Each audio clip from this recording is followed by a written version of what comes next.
This podcast is for entertainment purposes only and does not substitute for professional medical advice. Please seek a medical professional or healthcare provider if you're seeking any medical advice, diagnosis, or treatment. Thanks, everyone.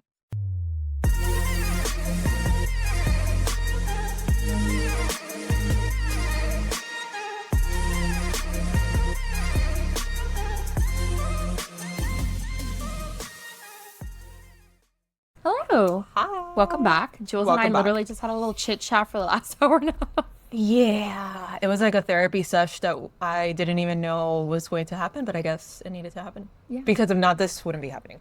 Exactly. So, Jules, what are we talking about today? Hepatitis. Hepatitis B. The hepatitis B. Yes. Hepatitis B. My name is Evie, and this is Julie.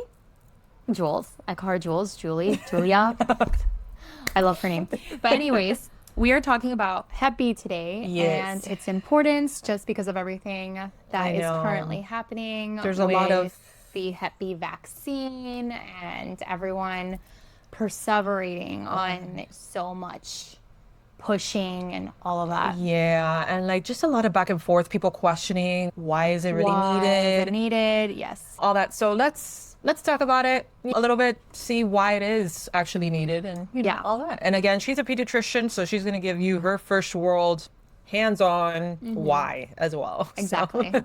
Yeah, and we'll get into it on hepatitis B, what it is, the vaccine, blah, blah, blah. But yeah.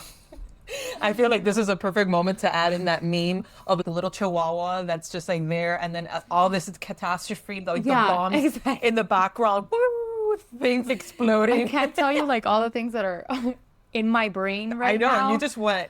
That I want to just stay grounded. I'm telling you. While everything is so much. There's so much I want to say. If you're watching this on YouTube, I will put that meme there. So you could see. You can probably make a blooper of that stare that I just had because you really went off. I did. I went off for a second. All the things. All right, so hepatitis B, it is a viral infection of the liver caused by the hepatitis B virus. Unlike the mild stomach flu, we have started. This is what happens when we don't record for a long time. Then we come back and it's like all of a sudden we can't read again. It's been a couple of weeks. Even me putting up this setup last night, thank God I took a photo the last time of the setup. I had to just be like, okay, I put that one there. Look at that it. one here. Both here. Because I had completely forgotten. Anyways, unlike the stomach flu, HBV, which is hepatitis B virus, can lead to serious outcomes, chronic liver damage, cirrhosis, and liver cancer. And notably, chronic hepatitis B is the leading cause of liver cancer worldwide. The virus itself is an enveloped DNA virus. Every single time I talk about viruses, I go back to my virology class. You had a special relationship with that class. It was like PTSD because I thought it was going to be like all this like cool virus learning, like infections. And it was not. I will never forget how disillusioned you were on the first week. Yeah. But you were past the withdrawal. The withdrawal period. Yeah. And I remember walking with you next to some lake in FIU, and you were like, I'm past the withdrawal period, but like, this was not what I was expecting. This person is hardcore. Like, how am I going to learn? You were stressed. Yes. This was undergrad. This wasn't even like, I didn't go to med school with her or anything like that. This was undergrad. It shouldn't have been that intense. I think the professor was one of those professors that is not infamous for being hard. Yeah. Okay. And I looked at it, and it was a new course because it wasn't there before. They had parasitology and microbiology, which we remember microbiology. We took, yes. But I was like, wow, virology, that's so cool. Like, I'm going to learn about all these crazy, and I did, but not like the cool part about it. It was stress. Yeah, it was, I never thought that I would understand viruses to its core. Like, the proteins and the capsid, like it's like kind of crazy. It's masochist. Like I kind of miss those days, like learning, down to like molecular biology. I think that's just the biologist in me. Yeah. And you know what? I think it's also because I've gone through those phases too. I think it's that when we were younger, there were so many things going on Yeah. that you wanted to do. Yeah. And you're like, I don't want to spend time like just stuck here in this library. I want to do Exactly. all these other things. But now we're older. We don't really care about doing all those other Yeah. things. And now it's like, yeah, that'd be actually kind of interesting. Exactly. It's like, Viral capsids. what's that? You know, yeah, exactly. It's whatever, you know. Anyways, so off on the tangent, coming back. Yeah. The virus itself is an envelope DNA virus in the family Hepatnoviridae. I'm so glad you're reading that. I can't believe that I remembered how to pronounce that. And I probably pronounced it wrong, but I think that that's right. Way So better that than me. enters the liver cells and makes copies of itself. Many people with hepatitis B have no symptoms at first, so they may not even know that they are infected. Yet, even these silent infections can persist for decades and gradually damage the liver. All right, so let's talk a little bit about this because obviously this vaccine came from somewhere and for some reason, right? HBV, we're going to just call it HBV from now on, was first identified in the 1960s by Nobel laureate, I'm going to put the name right here for those of you watching on YouTube, Baruch Bloomberg, then called the Australia antigen, okay? By the early 1970s, blood banks began screening donations for HBV. And in 1981, the first commercial vaccine was approved, and it was a killed virus shot called Hepavax. In 1986, scientists introduced recombinant vaccines made by genetic engineering, which contain no human blood products. And that's like a very unfortunate, like, thing a lot of conspiracy theorists like to, like, you know, latch Yeah. onto. So, you know, no. The hepatitis B vaccine became known as the world's first anti-cancer vaccine because it prevents a main cause of liver cancer. After universal infant vaccination began in 1991, U.S. cases fell sharply. 18,000 cases in children under 10 in 1991 dropped to almost zero by 2022. Today, an estimated 254 million people worldwide live with chronic HBV, though many are undiagnosed. Yeah. In the US, about 0.6 to 2.4 million people are estimated to be chronically infected. Because chronic infection is often silent, about half of infected people do not realize that they even have hepatitis B. Yeah. That's a big component of why the vaccine's important because, yeah, it may not have affected this person that's carrying it, but then since they don't even know that they have it, they'll pass it on to somebody, and then that somebody could really get affected by it and could even develop a cancer. Yep. Yes, that's why it's important because people out there have it, are spreading it, they don't even know it. Yeah. You know, so be protected from it. Exactly. And there's particular arguments that I always Yeah. get. Yeah. The first one is, well, we test moms prior to giving birth, Right. and they come back negative. The first thing that I can say is like, okay, well, what if you had a false negative, right? You just potentially missed the mark on protecting your infant, Right. right? We don't know what their home environment is either. If there's someone that you may not even know has Hep B, Exactly. right? Exactly. And for me, it's the vaccine is it's safe Yeah. and it's effective. And the risk of developing an infection and liver cancer Yeah.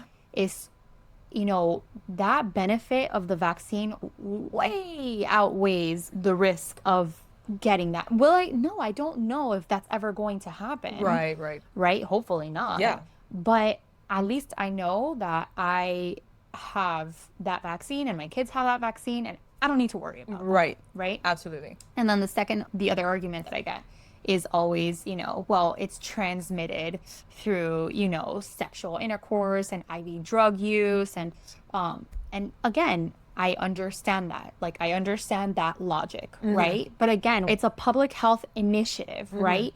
The only way that we can get like this result, like dropping down to 0 cases, is through the initiative that the public participates in this. Yep. But again, we're talking about people that we know they don't care about the public, right? Yeah, So exactly. And it's just again, it goes back to that same argument. My belief in like all these other vaccine episodes that we've done, that we have become spoiled.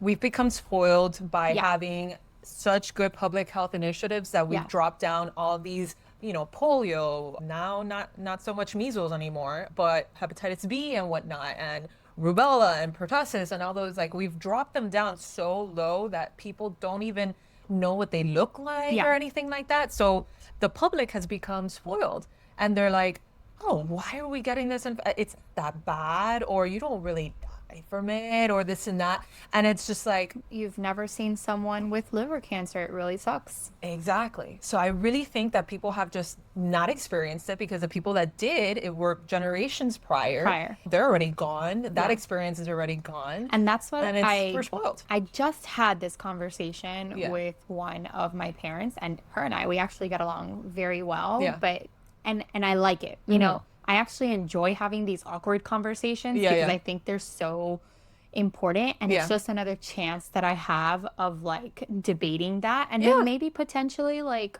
opening up someone's like thoughts to it. But she had this thing about like the Hep B vaccine, why is it pushed so much, and all and I told her, I was like, I don't think you're ever going to see my point of view, because you're not going to see it now, right? Your daughter, when she has children, she's going to see it. Right? You're going to see your grandchild. Exactly. Okay. Have these effects from not vaccinating. It's not now. You're not going to see it now. You're going to probably get to see some of it. Yeah. But the problem isn't going to happen now. Yeah. And then I told her, I was like, that's why there's a saying called history has a tendency of repeating itself. Absolutely. And I literally was just going to tell you that. Unfortunately, we're going through like the cyclical thing that we're going to have to go through all these things, and it's going to be ridiculous, but I really hope we don't have to go ahead and reinvent another like different type of iron lung. Yeah, exactly. Because it's like all those wards, like there's photos, there's documentation on it, but people just don't. Yeah. It's like, dude, polio's serious. Yeah, I know. And people were like, it's like the comment, that we had on one of our YouTube videos of a person that potentially suffered from post-polio syndrome. Yeah. Or, people that survived measles, but then down the line got this encephalitis. Exactly. There was a kid that passed not too long ago because they made it out. They made it out, and then months later, a year and a half later, had complications from that previous infection. It's sad. It's really sad. And again, like look at what's going on now in South Carolina. Oh my God. Right? I know, so many. First Texas, now South Carolina, which is like right next to Florida. I'm like, oh my God. No, I'm and the way that Florida is going, that's what I'm saying. Like, I'm surprised that it hasn't happened that bad yet. But unfortunately it will. And then we have so many people, so many tourists that go through here that I'm like, it's bound to happen. Yeah. Yep.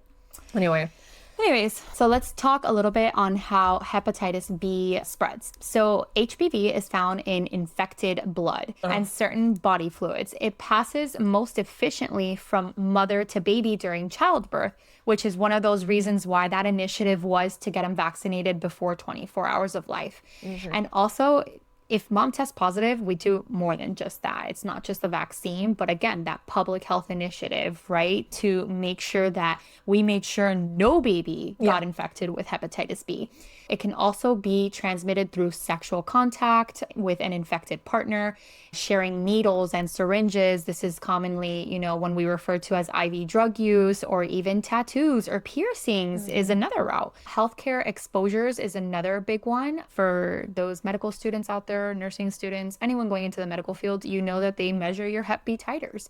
Needle sticks injuries or even unsterilized medical equipment can spread HPV. And also, that's very common too. We were just talking a couple months ago about the vampire facials and how people contracted HIV. Yeah. This is another one that can be contracted super easly, yeah. It only takes one dirty needle for you to get that, right? But that's how... 100%. No, 100%. I'm with you. Like, I just hate needles. I'm just like... Yeah. And it's just... Oh. And I've walked in city streets and I've seen needles on the floor, guys. Like, let's not be ignorant to that. It exists, right? And you never know. So I really just don't understand like how I you wouldn't want that protection. But again, there's gonna be people out there that are gonna come at me for like pushing and fear mongering. Lately, that's like a favorite one for those like anti-vaxxers to come at us with. I was literally just working on that this morning. Yeah. And with the rage I had, Oh yeah. that person, Don't mess with her today. that person got it good today. Yeah. I'm just like, you know what? Let's just release this somewhere. I can't work out right now because I have a full face of makeup. So what am I going to do? Let's go ahead and check out on these trolls. Yeah. Yeah. This fucking cow. I see this cow one more time. Anyway, when he's... That is a tired argument. Where are your ethics when you inject healthy children with known, the neurotoxins and then gaslight the parents? Where are your ethics when you don't provide informed consent by explaining to parents that the risk of vaccines is greater than the risk of the disease? Oh my, no, I can't. Julie, they live in an altered universe. I want you I'm to like, look. where did you get that information? Where did you, how? I'm going to show you. How many flips did you take to get there? I'm going to show you the whole entire thing that I had to. Here. Would you prefer?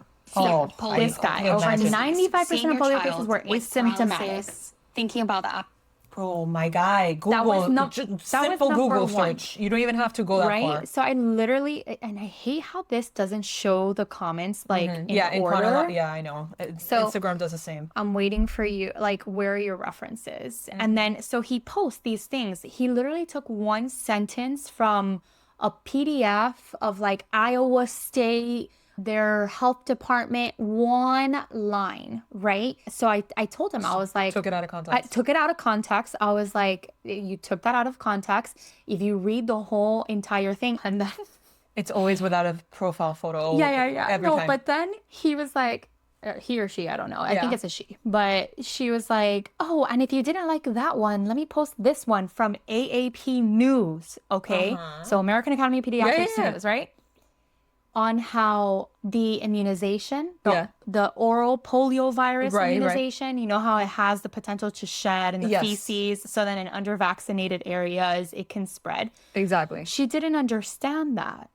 Of course not. She understood from what she was reading that the oral polio vaccine caused polio.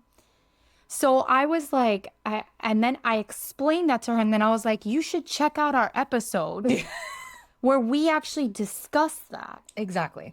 So she kept on like going, and then another guy came in, and he was like, no, here's another one in case you didn't like the first one. So then I put our sources like CDC and all these things, and no comment on that. No, of course not. comment on it. They live, and I told them, I was like, it They is have crazy to. to me. It has to be. It is crazy to me, the world that they live in, that when someone provides evidence, right, they will stand on that hill. Like Yeah. they will Yeah. not take any other evidence. No. And then the other person that commented, probably a friend of theirs, another person that commented and was like, oh, it says this. And I, again, completely miscontextualized. And I was like, it is crazy to me that people read the data, but because they are so blinded, Yep. they interpret that data. So you're reading it and it's telling you something, Yeah.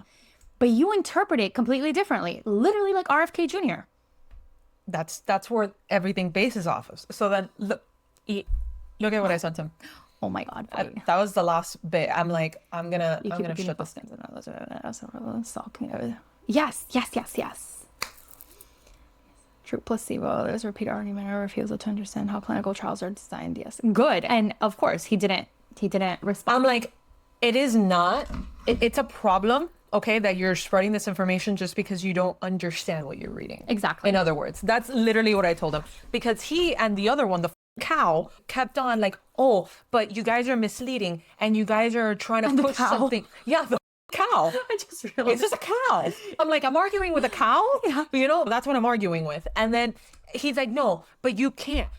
There isn't a single study that has a true placebo and it's double blind. I'm like, yo, since the Salk vaccine trials, they've been doing exactly that. Now, the fact that you don't understand what is a placebo, for Yeah. sure, that's a problem because just saline is not the only placebo out there. And also, the only way for people to actually test, like truly, whether a vaccine works is to expose someone to the virus, right? Put the vaccine, and then the other group that would get placebo, which is nothing. But ethically, you should not do that, right? Like, why would you ever expose someone to a virus to see like safety and like all these things? And I'm just, it's crazy. That's why I just ended it with like, I hope you take more this amount of time you took, because this is days.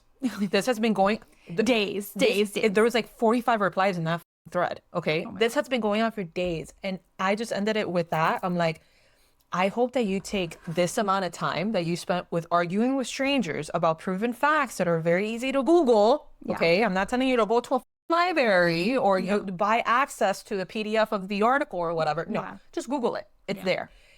And take that amount of time, okay, that you spent arguing with me into learning how to reading comprehension, okay? Because clearly your reading comprehension sucks, okay? Instead of arguing with me for days on end, trying to prove your point. And I'm like, you're not going to convince me. Yeah. I'm clearly not going to convince you. Yeah, exactly. So what the fuck are we doing here? Yeah. Whatever. Anyway, yeah. So it's just another day. It's just another day. It's just another day. Oh, let me fix my hair here. And on YouTube, they started with it too. I'm like, okay, whatever. They can start all they want. Oh, no, They're I gonna know. die I'm on just that like, hill. It was like that girl that was like saying like, oh, like she's just regurgitating whatever they taught her. And then I was like, I will regurgitate science all day, every day. Thank you. Goodbye. instead of just shit that you learned from a Facebook post. Yeah, happily. I will happily regurgitate that. But anyways. Yeah. We're on fire today, guys. We're on fire. My ears are like, Pobrecita. All right. So I think we were somewhere around talking about healthcare exposures. But again, we're going to repeat it. Healthcare exposures, needle stick injuries, unsterilized medical equipment. Oh, yeah. This is when we talk about the blood, whatever, the vampire facials. All of that can spread HPV. And it can also come from sharing toothbrushes or razors with an infected person. This is when we talk about we don't know what that home environment is. And again, that HPV can stay on these surfaces for a really long time. You really just don't know. Anyways, in contrast, HPV is not spread by casual contact. You cannot get hepatitis B from like coughing, hugging someone. You can't get hepatitis B from like coughing or hugging someone. Yeah. So casual contact, that's exactly. The virus can survive outside of the body for about a week. Dang. So blood, that's what I was saying. It like can survive out for a very long time. Yeah, and most people think that viruses don't survive that long outside of the body. And it does. And in general, the younger someone is when infected, the more likely they become chronically infected. About 90% of infants infected at birth will become chronically infected, whereas over 95% of healthy adults clear the virus on their own. This age effect is why infant vaccination is so important. Now, the risk factors for HPV include being born to a hepatitis B positive mother, being from regions where there is high HPV prevalence, for example, Asia or Africa, working in healthcare or emergency response, dialysis, incarcerations, and sexual behaviors or drug use involving shared syringes. Anyone can get Hep B, but these situations increase that risk. Many people with HPV have no early symptoms at all. An acute infection for the first 6 months after exposure may be silent or cause mild flu-like illnesses, but that's really all you're going to get. When symptoms appear, often 1 to 3 months after the exposure, they can include, again, those flu-like illness symptoms: fatigue, low-grade fever, a little bit of abdominal discomfort, nausea, vomiting, loss of appetite, joint pain. You can have some dark urine, pale stools, and even jaundice, which is yellowing of the skin or the eyes. An acute Hep B infection can be severe, leading to liver inflammation and rarely liver failure, but most healthy adults recover fully. However, I have seen some people with acute hepatitis infections, and it could be pretty serious. Yeah. I wouldn't play around with that. No, you just don't know. You Right. don't know if you're going to be that person. Exactly. Right? And the liver's an incredibly important part. Yeah. An incredibly important organ. Yes. Yeah.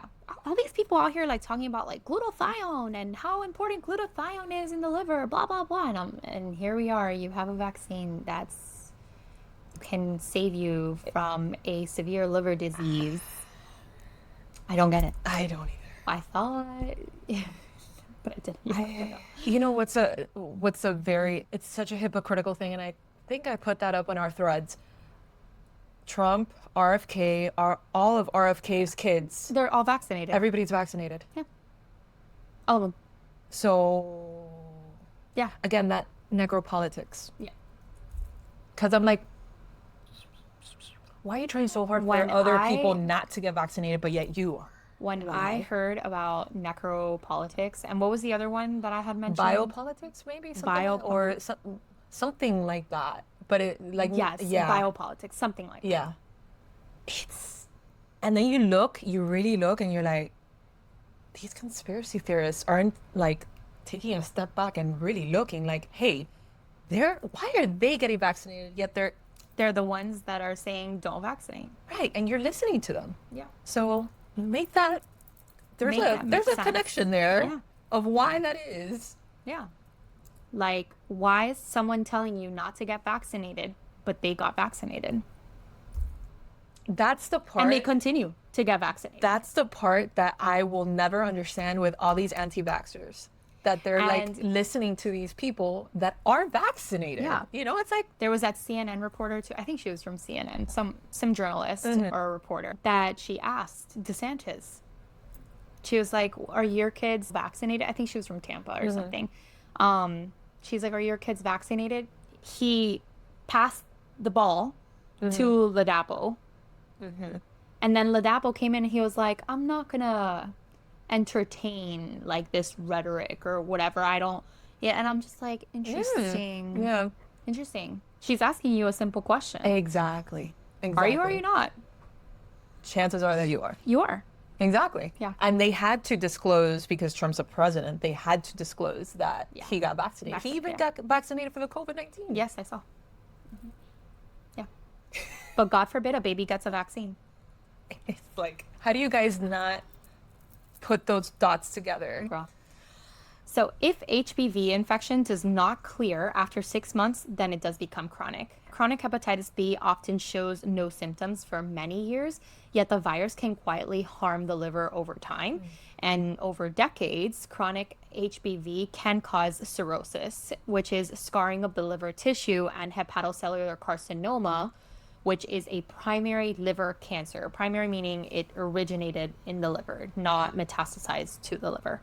The risk increases the longer the infection persists. Roughly 15 to 25% of chronically infected persons or individuals may experience early loss of life from liver failure or cancer. And in the United States, Asian and Pacific Islander communities carry a disproportionate burden because chronic HBV is often silent. Regular monitoring by a liver specialist is important once the infection is diagnosed.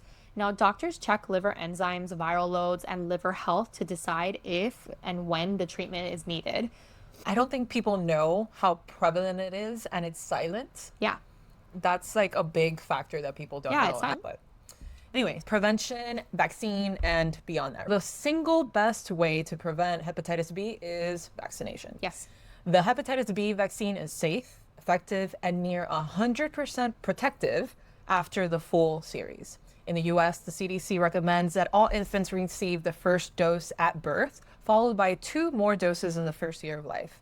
Infants of HBV positive mothers also receive a dose of HBV immunoglobulin. I knew I was going to like trip over. Immunoglobulin, yeah. There you go. At birth, children and unvaccinated teens should complete the 2 to 3 shot series. Since 2022, the CDC also recommends routine hepatitis B vaccination for all adults 19 to 59 years old, and for those over 60 with risk factors. Getting all doses is vital. 3 doses give over 97% immunity. Thanks to vaccination programs, childhood hepatitis B has almost disappeared in the US. That is incredible. Yeah.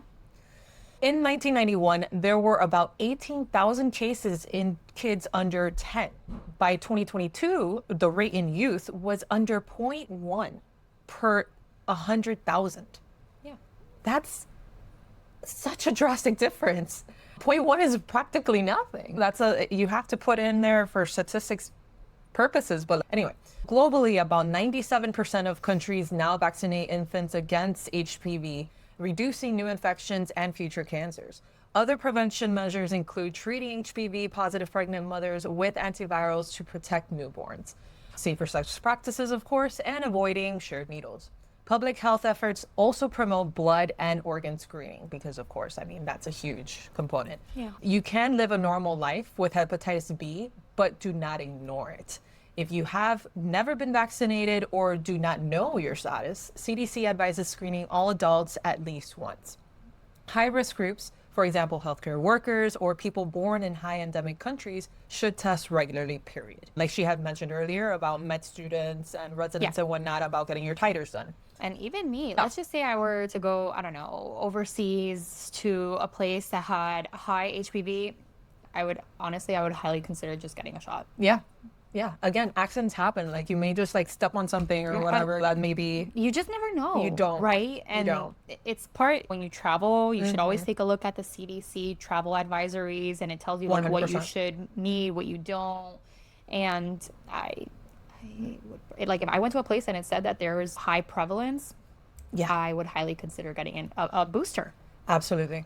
Yeah. So So in 2023, the CDC updated guidelines to encourage universal HPV screening for every adult at least once, pairing testing with vaccination where needed. The screen and vaccinate approach is central to this elimination plans, which is seemingly working. So just keep on going. And now a part that we're going to try to not keep tangenting, but it's vaccine safety and misinformation. Yes, vaccine safety and misinformation. Oof.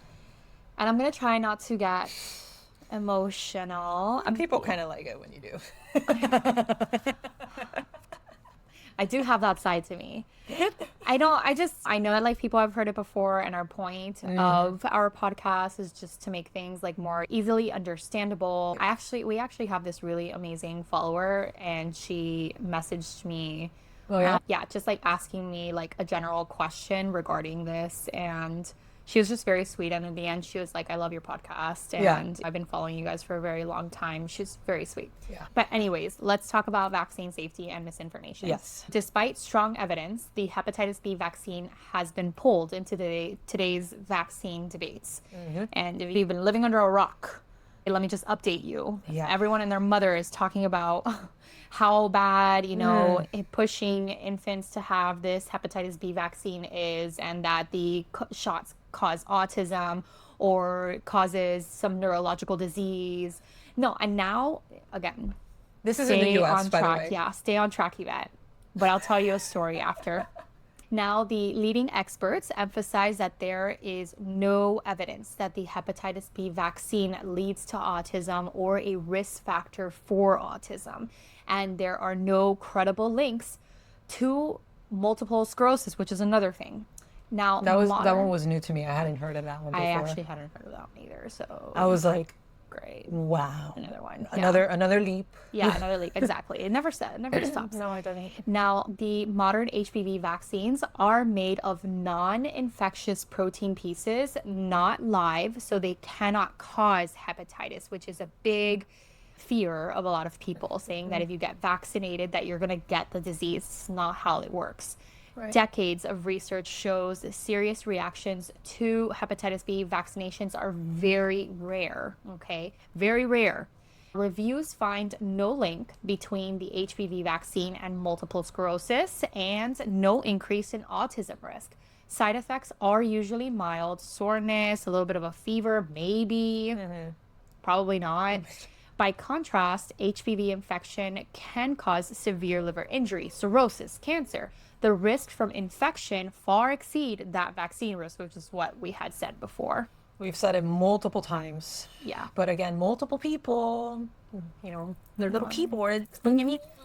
And it's just what they read and what's online. And it's great. It's so weird to me how they're, and again, this is why that post that we did about me mentioning that more healthcare workers need to come out and really fight misinformation. Yeah. Because there truly is so many more people out there that are putting out wrong information than the good information, and it's all the algorithm, right? If you follow this person, you're gonna follow the other person. It's emotional, all these things. Yeah. So no, it's like no. Yes. So it doesn't. There's so much misinformation out there, and it's crazy to me how there is no studies. Like there are no studies, right? Yeah.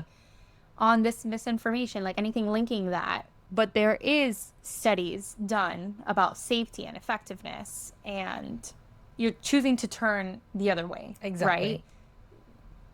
Right? It's mind-boggling. It's mind-boggling. Yeah, there's just no. And what I was gonna say is the other day, now there's a new argument out there, and I was like, wow, God. there's just everything. There's just always something new. Now, before it was that it caused autism, right? Now they are not posing it that way anymore. I guess because we have come out saying there's no link, right? Yeah. And there's more research showing that autism is genetic. So now, for the first time, I'm starting to hear that parents agree. Parents agree that autism is genetic, right? But the vaccine, because it is a neurotoxin, it exacerbates that risk. So you're born with the risk of developing autism, but it's because when you have vaccine, that like last thing, that like lock and key to open up that, So we're sleeper cells now? Yeah. So now we've turned to sleeper cells. And it's incredible again that these things evolve. So now you admit that autism is genetic, but you actually only get it when a neurotoxin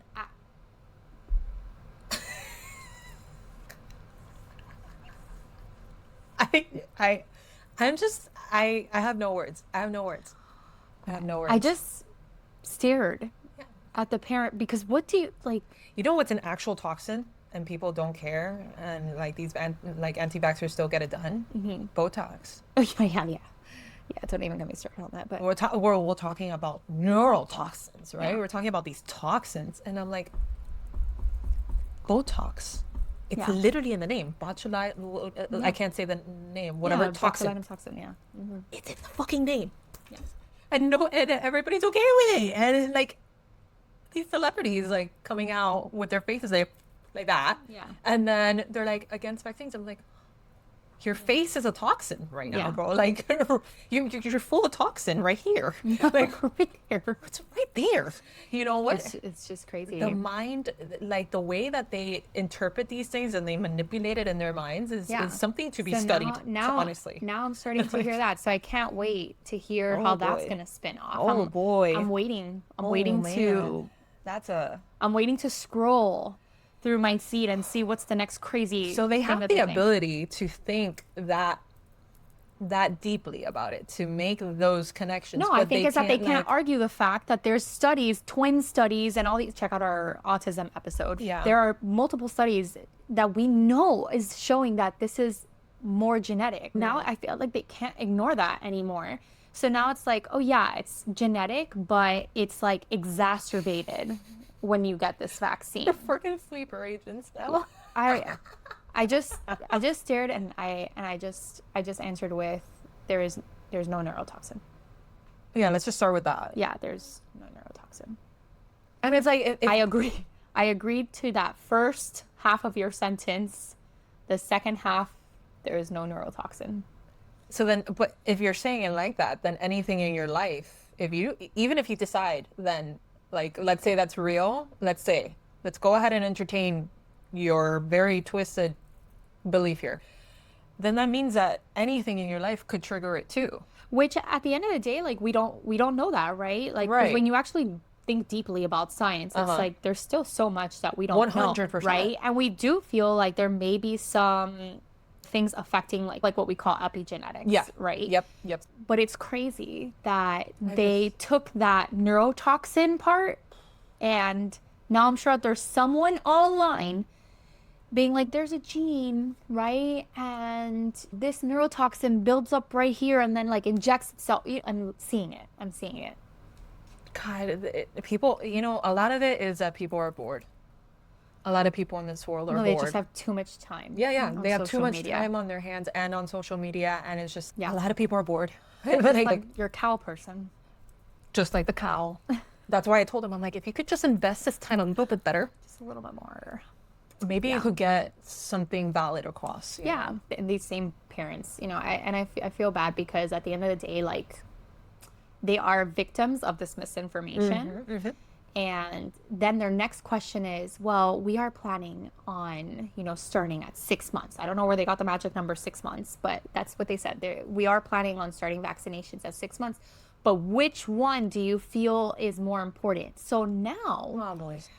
wait a minute. You didn't take my advice Oh, boy. the first 6 months. Now you're asking me to pick which disease is worse. And I was very honest with them. I said, all of them.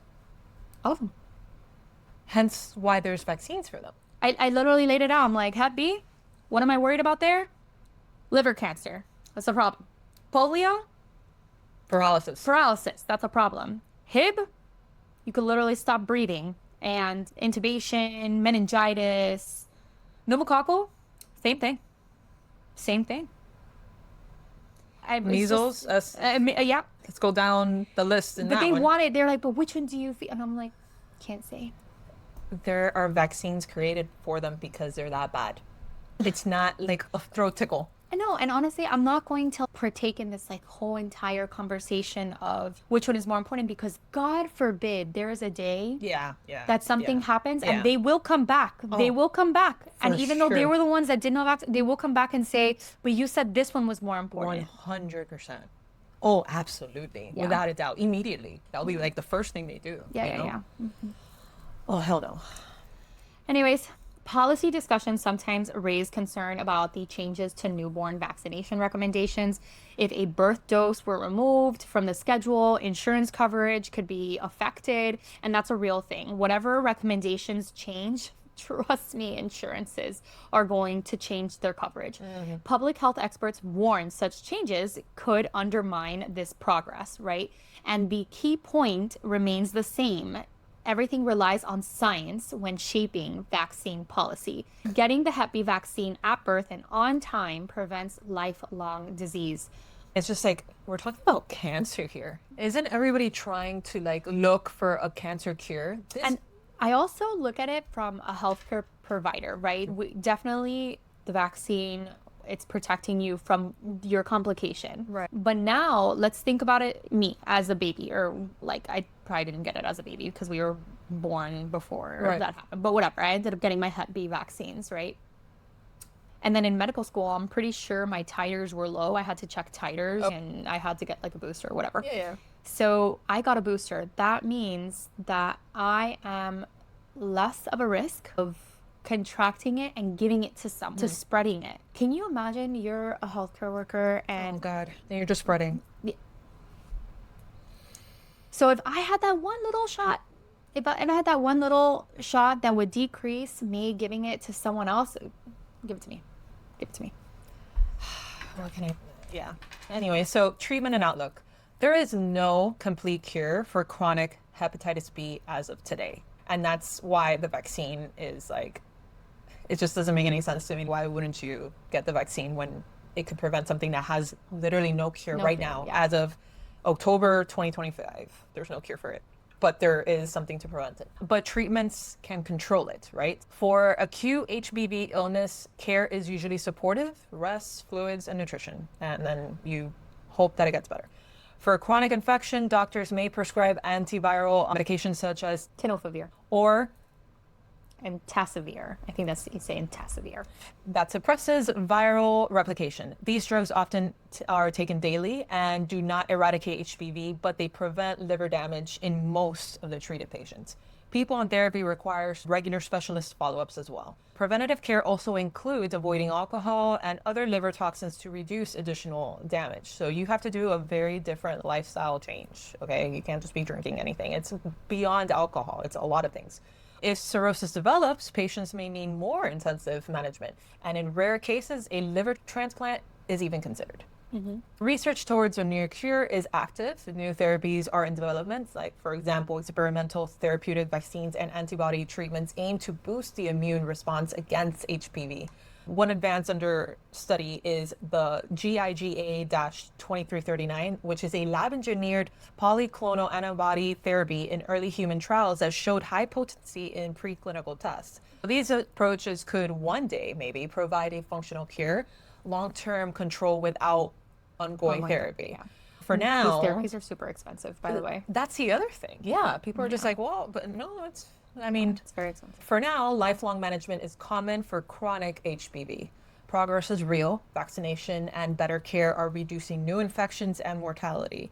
According to the CDC data, U.S. hepatitis B cases have been declining. The estimated new infections in 2023, about 14,000, were well below prior level. More work remains. CDC notes that goals for reducing HPV-related mortality have not yet been met, especially in high-risk communities. The 2030 WHO goal is elimination, a 90% reduction in incidence and mortality, which is attainable with sustained vaccination, screening, and treatment. Now, in conclusion, Yeah. Hep B, completely preventable. Yes.